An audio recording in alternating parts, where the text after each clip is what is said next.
าวไปให้เรารู้เส้นทางแห่งใจแล้วก็ไปถึงที่นั้น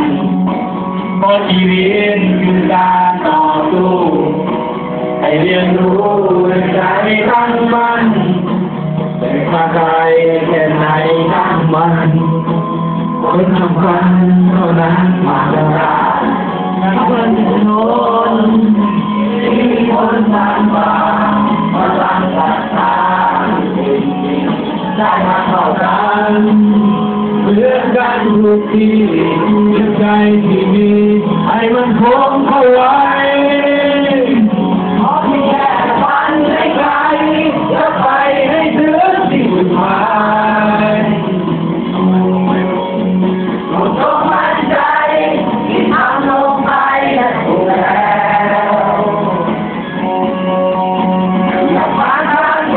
นอย่าสนใจใครอย่าเปลี่ยนแนวคนแน่แล้วคนนั้นผู้ชนะ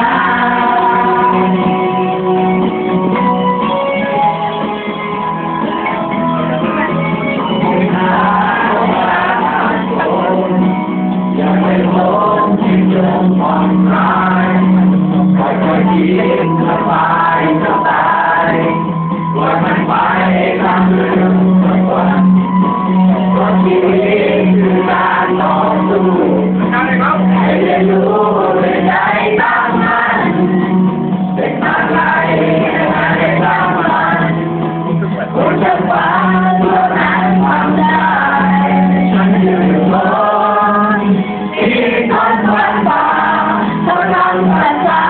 ที่สิ่งเดียวได้มาทำเหมือนกันทุกทียิ่งใจที่มีให้มันคงเอาไว้วันให้ไกลจะไปให้ถึงที่หมายโปรดจงมั่นใจที่ทำลงไปนั้นถูกแล้วอย่าไปทางคนอย่าสนใจใครอย่าเปลี่ยนแนวคนแน่แน่ตัวนั้นผู้ชนะอันหน้าหากันไปกันว่าผู้ชนะ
Yeah.